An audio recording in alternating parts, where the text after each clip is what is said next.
పద్మా రుచులు. ఈరోజు అటుకులు ఉప్మా ఎలా చేసుకోవాలో చూపిస్తాం. కొంచెం ఆయిల్తోనే చేస్తాం.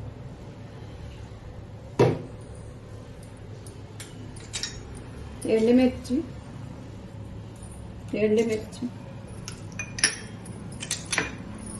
శనగపప్పు ఎక్కువ వేసుకోండి, బాగుంటుంది ఉప్మాలో.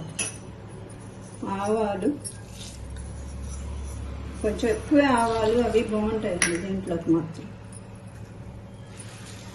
జీలకర్ర ఎక్కువ వేసుకోవాలి.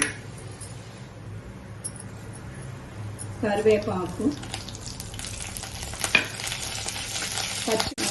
పచ్చిమిర్చి, ఉల్లిపాయ,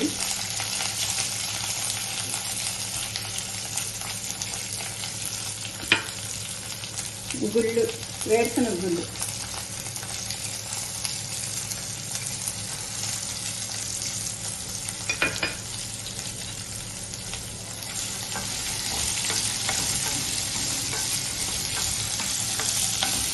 ఇలా వేసుకుంటే కాసేపు గుళ్ళు వెళ్తాయి, ఉల్లిపాయ వేసుకుంటే.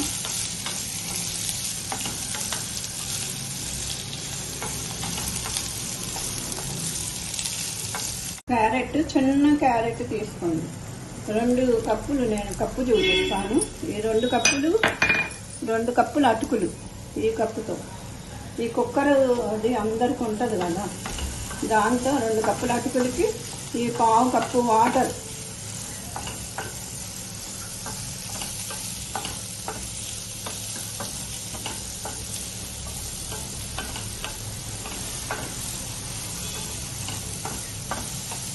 చాలా దగ్గరకు వచ్చే వరకు అటుకులుగా ఇది క్యారెట్ కొంచెం మగ్గితే బాగుంటుంది.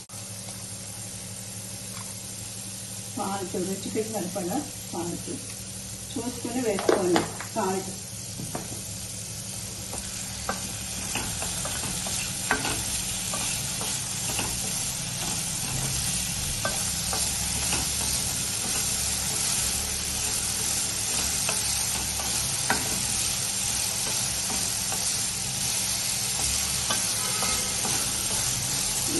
రెండు కప్పులు నేను అటుకులు కడిగి పెట్టుకున్నాను. కడగటమే బాగా మంచిగా కడుక్కొని పెట్టుకుంటే పక్కన మనం ఇప్పుడు వాటర్ పోసిన తర్వాత కాసేపు మూత పెట్టేసి అప్పుడు మళ్ళీ అటుకులు వేసుకొని పెట్టేసుకుంటే సరిపోతుంది.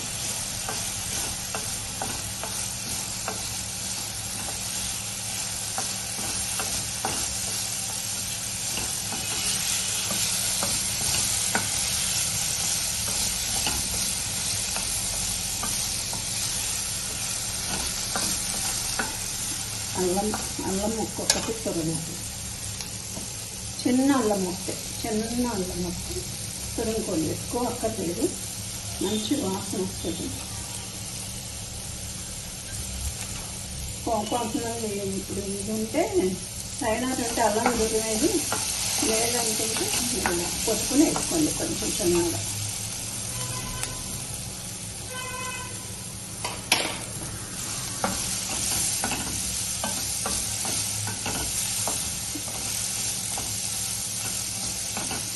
మగ్గిపోయిందండి. వాటర్ పోసుకొని మూత పెట్టేసి మళ్ళీ తర్వాత చూసి కొంచెం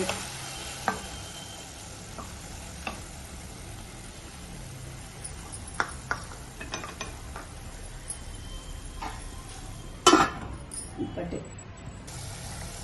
ఇవ్వండి. ఇలా బాగా ఉడుకుతున్నప్పుడు వేసి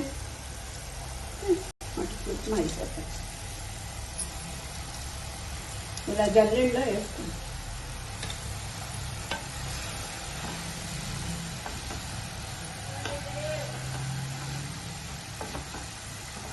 మంచిగా బాగుంటుందండి. పిల్లలకి స్నాక్స్ కింద పొద్దున్నే గబ్బగబ్బా బాక్స్ పెట్టుకోవచ్చు.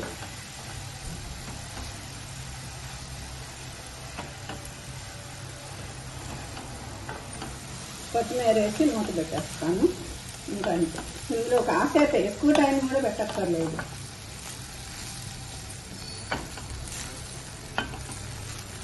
అయిపోయింది. ఇదిగోండి కొత్తిమీర. అయిపోయిందండి.